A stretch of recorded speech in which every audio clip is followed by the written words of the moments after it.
Welcome to Influential Entrepreneurs, bringing you interviews with elite business leaders and experts, sharing tips and strategies for elevating your business to the next level. Here's your host, Mike Saunders. Hello and welcome to this episode of Influential Entrepreneurs. This is Mike Saunders, the Authority Positioning Coach. Today we have with us Tommy Cloud, who's the president of Third Act Retirement Planning and a qualified Kingdom advisor. Tommy, welcome to the program. Hey, Mike. Thank you. It's great to be on the program today. Yeah, I'm looking forward to learning from you because I want to know what the first two acts are if your company is Third Act. So give us a little bit of your background and what got you into financial services, and then tell us about Third Act Retirement Planning. Absolutely. Well, I grew up with my dad being involved in investments. He was mainly involved in tangible assets. So I began being educated on precious metals and real estate and even art collectibles from a very young age. And my dad was talking about fiat currency and money by decree. And when the dollar came off the gold standard in 1971, we celebrated 50 years last year in 2021 of the U.S. dollar being off the gold standard.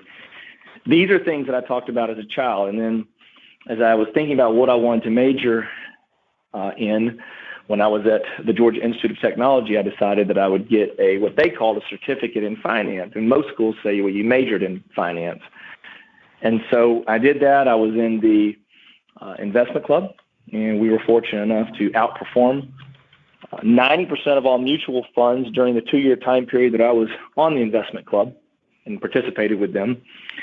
And then I moved into the banking industry with a bank called First Union that was later bought by Wachovia in Charlotte, North Carolina. And then I moved into doing some precious metals with my dad. And then in 2000, I started this RIA, Third Act Retirement Planning. And I was one of the youngest, if not the youngest, RIA owner in the state of Georgia at the time. I was 26 when I started this firm. So that's kind of my story of how we got in. And then I started picking up all the designations and got all my designations in the first 8 years of being in this industry. Neat. Yeah. I mean, too many times people just go, oh, well, I can just do the minimum. Well, if you're a prospective client, do you want someone that's only going to do the minimum? You want someone that's qualified, respected, certified, and all of that. So give us a little bit of, like I said in the opening, if your company is Third Act, well, what are the first two acts? How did the name Third Act Retirement come up, and what are the first two acts? Okay, so the first two acts, the third act is retirement of someone's life. So the first two acts, the first act is when you're going through school and you're learning, whether you're graduating from high school, you're graduating from college, or you graduate from medical school, whatever it may be. And then the second act is your career.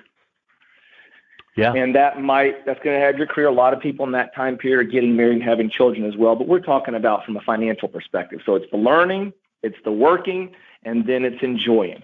And I am the third act of retirement and want to help people have a game plan where they have a clear path to victory so that they know that they're not going to outlive their money and that they're going to have peace of mind are the main things that I do for people outside all those numbers and things that I talk about every single day when I'm at work.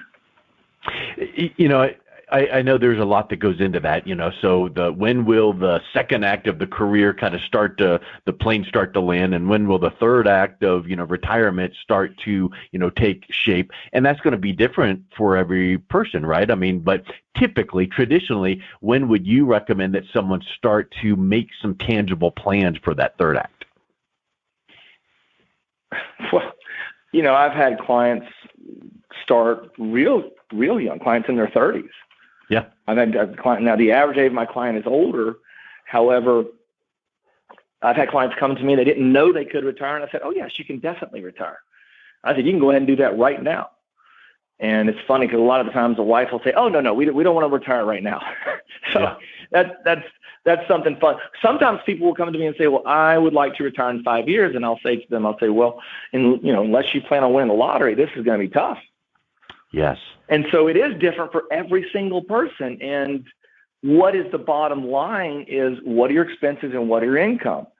I have a client that, has high expenses that they've had multiple rental homes and that type of thing, but they were getting a $200,000 pension from State Farm because they were a vice president at State Farm. I have another client, on the other hand, who's kept his living expenses down, I think, to $38,000 a year. Wow. And he lives on the lake. He owns his home. He owns his boat. And he owns his car. His car has 203,000 miles on it. He's 79 years old. And he has Social Security, plus he withdraws money from his investments, but all he needs is $38,000 a year. Well, he must live in a part of the country where it's low cost of living, because no matter whether you're debt-free or not, that still is a small amount. It sure is. He gets the Medicare for free, of course, and he does. He keeps his expenses down. Yeah. He told me, the last time I was in the office, he said, I'm going to BJ's I'm going to spend $500 today. I said, goodness gracious. And of course, I was just joking, because we'll spend $500 at Whole Foods in 2 weeks. In fact, we have 7 children, but only 3 of them are still in high school or below. But he said, I'm going to shop there. I'm going to spend $500, but the food will last me for 3 months. Good night. I know. Isn't that something? Gosh. Well, that actually, if you really want to think, go deeper on that concept. Remember way back in the day, the book, The Millionaire Next Door, and it was about how, Tom Stanley. You wouldn't think your next door neighbor would be a millionaire, but looks can be deceiving. Well, that kind of mentality and planning, this person you're talking about, they have this saver mentality. They've obviously made wise financial moves over the years, and they're not spendthrifts. So when they go out to spend money, it probably irks them to spend any money. So when they do that, so I think that sometimes you see the TV shows of, like all the, the crazy coupon people that, don't spend but 2 cents on that'll last them for food for a week. And you can take that to the extremes. But I think that that's a nice mentality to think toward when possible. You don't want to eat beans and rice the rest of your life, but you want to be conservative so that later on down the road, you don't have to be the, theoretical Walmart greeter in your retirement. So I think that's something big that people need to keep in mind. That's exactly right. And I do want to say, in his particular situation, every client's different. And I did not advise him to do this. So I don't want anyone to listen to this and say, well, this guy's making guarantees. He's a stock picker. What my client, Mr. Mason, did was buy Apple stock a long, long time ago. And even when he bought it, he put thousands of dollars into it. Yeah. And that's all that he basically did. And then he came to me. What happened was he bought 19 stocks, I think, or 26 or 19 stocks a long time ago. And most of them were losers. He held on to them. So the buy and hold thing for him didn't work, except for this one particular stock that we all know the name of called Apple. And that's what made him wealthy. That was it. Okay, so let's think about something not necessarily those specific stocks or that strategy, but the mindset of pick something that you feel confident in, whatever that is, whatever sector, whatever stock. And I'll bet you that there were times in Apple's history that it was up and down and up and down. Well, stay the course. Don't feel like, run for the hills when something dips a little bit. You've got to stay the course. And so I think that when people are planning their retirement, whether it's, a type of an investment product or a specific stock, realize that you got into that because you felt like in the long term it's going to pay off. Don't then look back every single day to see what it's doing throughout the day, because it's going to drive you nuts. That's extremely wise advice. And I would add to that, though, and I agree with everything you just said. He didn't, in this particular situation, by no means, the other side, here's the bottom line. Had he not picked Apple so many years ago, he'd be in a nursing home right now. But since he did pick Apple decades ago, he's far, far, far, far from a nursing home, and it did make him wealthy. But most people can't get lucky like that. I mean, stock picking is very difficult for particularly people that don't. I wouldn't recommend what he did to anybody. Yeah. So then let's quite frankly, we sold. He got lucky and he sold too. And I don't know if it was, he sold in 2000, at the right time when the stock was just super high. He sold.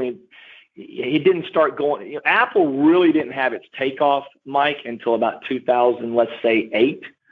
started in another was a down year for most companies. And then what happened was in about, 2019, Apple just skyrockets from 37, to 174. Yeah. And so, but he bought it back. I mean, his share price was probably back he might have paid like $1 or $2 for it. So I think what you're saying and what I think most people would think is, let's not focus on a stock or a company. Where can people put their money to protect their portfolio in stormy markets, ups and downs? Whether it's a sector or a type of an investment, what should people be thinking about so that they don't get into the weeds of, I hope this is the winner, because you're never going to, it's just an anomaly to think, oh, what's the next Apple, the next Uber, the next whatever.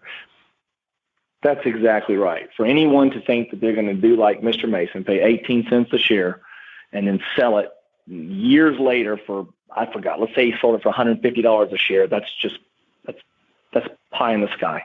I hate to say it, but so what can we do?